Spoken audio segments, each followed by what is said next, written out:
కైలాసగిరి అనే అడవిలో ఉన్న ఓ కొండ గుహలో ఒక పెద్ద పులి నివసిస్తుండేది. ఆ పులి మహా టక్కర్ది.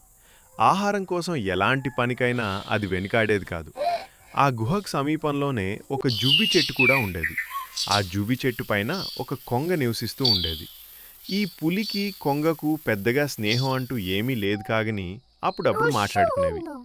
ఒకరోజు పులి ఒక మేకపోతుని వేటాడి తింటుండగా ఓ సన్నటి ఎముక ఒకటి దాని గొంతులో గుచ్చుకుపోయింది. ఎంత ప్రయత్నించినా, మెడ బలంగా విదిలించినా, గట్టిగా గాలి లోపలికి పీల్చినా ఎముక బయటికి రాలేదు. అలా నొప్పితో పులి కష్టపడుతూ ఉండగా సాయంత్రం అయింది. కొంగ తన ఆహారం సంపాదించుకుని తన గూటికి చేరింది. గుహలోని పులి ఎలా ఉందో పలకరిద్దామనుకుని వచ్చింది. పులి పడుతున్న బాధను చూసి, "ఏం మిత్రమా, ఏంటి అంత బాధపడుతున్నావు?" అంటూ కుశల ప్రశ్నలు వేసింది. అప్పుడు పులి, "మరేం లేదు మిత్రమా, ఎముక ముక్క ఒకటి నా గొంతులో గుచ్చుకుపోయింది. అది చాలా బాధ పెడుతోంది. దానిని నీ పొడుగాటి ముక్కుతో కొంచెం బయటికి తీసి పుణ్యం కట్టుకోరాదు" అంటూ బ్రతిమలాడింది. కొంగకి పులి బాధ చూసి చాలా జాలేశాలేసింది. కానీ పులి క్రూర జంతువు కాబట్టి ఎముక ముక్క తీసేసిన తర్వాత తననే మింగేసిన ఆశ్చర్యపడాల్సింది లేదు అనుకుంటూ అలాగే నిలబడింది. దీన్ని గమనించిన పులి, "ఓ మిత్రమా, నేను నిన్ను ఏమీ చేయను, భయపడకు. ఎముక ముక్కలాగి కొంచెం సహాయం చేయి. నీ సహాయాన్ని ఎప్పటికీ మర్చిపోను" అంటూ దీనంగా అడిగింది. దీంతో కొంగ దయతల్చి తన పొడుగైన ముక్కుని పులిగొంతులో పెట్టి ఎముక ముక్కను తీసి పారేసింది. అప్పటినుంచి పులి, కొంగ రెండూ స్నేహంగా మెలగసాగాయి.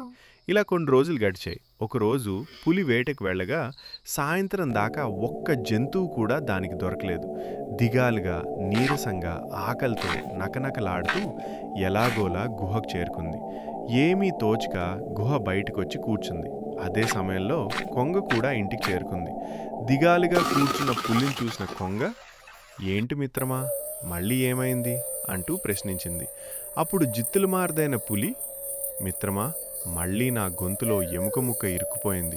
ఈసారి కూడా నువ్వు సాయం చేయక తప్పదు" అంటూ దొంగ ఏడుపు నటించింది. పాపం, పులి ఏడుపు నిజమేననుకున్న అమాయకపు కొంగ తన పొడుగాటి ముక్కును మళ్ళీ పులి నోట్లో పెట్టింది.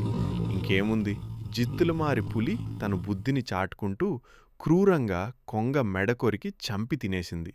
కాబట్టి పిల్లలు, ఈ కథ ద్వారా మనం తెలుసుకున్న నీతి ఏంటంటే, దుష్టుడైన వాడు స్నేహితుల ప్రాణాలు తీసేందుకు కూడా వెనుకాడడు.